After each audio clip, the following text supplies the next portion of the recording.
Are you ready to be shooketh? Yeah, go. 1 in 2 women who have had 1 pregnancy have prolapse. Really? Yeah. What defines a prolapse? That's another great question. Like lots of things in women's health, it's still notoriously under-researched and underfunded. What prolapse is when one of those organs that the pelvic floor is propping up starts to bulge through the vagina or the vaginal canal. So in the very early stages of prolapse. Kind of like a hernia. Yeah, like effectively it does the same thing. It's like an extra buildup of pressure down there and a muscle that can't counteract that pressure. Right. So the bulging starts. In the early stages of prolapse, generally we call that stage 1. It might just be the tiniest little movement or tiniest little bulge of that organ. You may not have any symptoms. You may not even know it exists. Right. The problem is if it gets worse, it can cause issues down the track. So women may struggle with putting a tampon in, or the bulge may actually start coming out externally. They may have painful penetration because during penetration you're hitting the organ, not comfortable. But it can also cause things like leakage from the bowel or from the urethra. There are lots of different levels of prolapse, and prolapse can get worse if you leave it, but it can also, you can live your life having a minor prolapse and not even know about it. Now, this is where I try and empower women to know their own body. I mean, most of us check our breasts for lumps, right? We look at our skin for cancers and freckles and changes. But when's the last time you gave yourself an internal and in the vagina, right? Like no one teaches us to do this. But it's so important to know your own body and treat your vaginal canal like you treat your breasts or your skin. Because that way you can determine if anything changes, particularly when it comes to prolapse. Do you want me to do a little explainer on how to do it? Please do. Amazing. Okay. So my hot tip is to do this in the shower because I feel like in the shower, everyone's comfortable, we're relaxed. So hopefully it's private. But I mean, if you've got children, it's probably not. It's a family activity at that age. So what I suggest is in the shower, sliding a finger up the vaginal canal. And what you're feeling for is the lump or a bulge. If you have a lump or a bulge and it's not painful, just take note of it. Maybe call your health practitioner or physio just to let them know or get advice. But what you want to do is track that lump or bulge by doing this once a month, say. The other thing you want to test for is if you have any pain or if you feel any skin texture around the vaginal canal that feels off, feels different from what it did last month, because now with things like pap smears, they're so spaced out, which is wonderful, but it means that no one's really down there looking for you. So it becomes even more important that you're aware of what the vaginal canal feels like, if there are any bulges and if those bulges get worse. And also it's a really good opportunity to just have a look at the external part of your vulva and know what your vulva looks like, because as women, we're never really taught to embrace that part of our body. There's so much stigma attached to it. Really so let's break that stigma, get like that body awareness when it comes to the vulva, and even just send some like mental love to that part of your body, because it oftentimes doesn't get much. Right.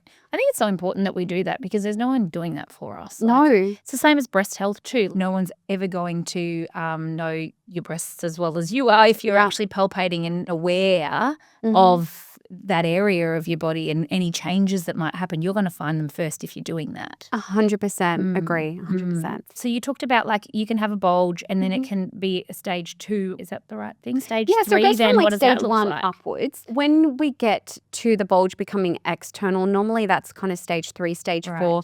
It can change throughout the day depending on whether you're standing or sitting a lot. So there's all these different factors. What I would say is the earlier that you can intervene and start preventing that, the better. So the bulge normally happens when the pelvic floor becomes weaker and looser, which means there's more space in that pelvic area for them to bulge through. There's no framework to support and prop them up. And that can be muscular, so pelvic floor muscle, or it can be fascial, which is pelvic floor, the fascia. And that's something that actually can be treated. Yes. Without surgery. Often like a lot of women are having surgery. And I'm not saying whether that's right or wrong. All I see is the women that are like, that was the worst decision I ever made because now it's worse. Yeah. I'm sure there are women that it's better for. But totally. Everybody is different.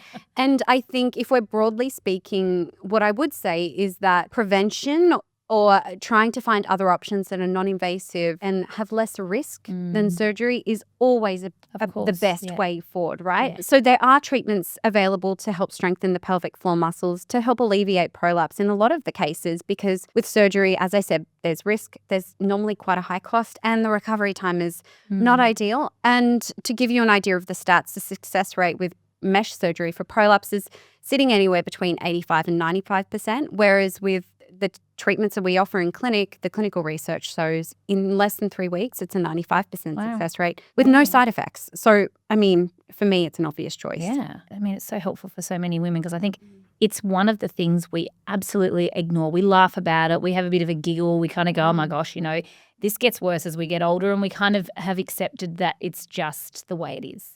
I agree. And I sit on two sides of the fence with this because I love the fact that women are now more open about it, and they can kind of make light of the situation because they feel like they can have these conversations.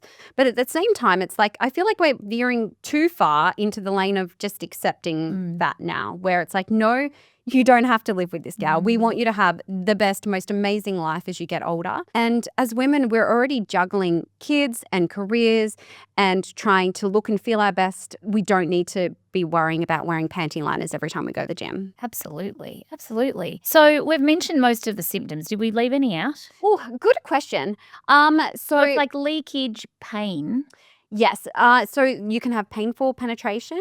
That can be, yes, because you can have a pelvic floor that's too weak or too tight. There's different symptoms and there's some crossover in symptoms. I think the most common and the simplest way to say is if you experience any leakage, that is a big sign. Any issues with sexual dysfunction, so libido, struggles with orgasm, and we can talk more about that too. That's what my next question was. Yeah. What's it got to do with an orgasm? Okay, let me just quickly go back. So pelvic floor also connects to your tailbone and coccyx. So any sort of pain in the back, it plays a key role in.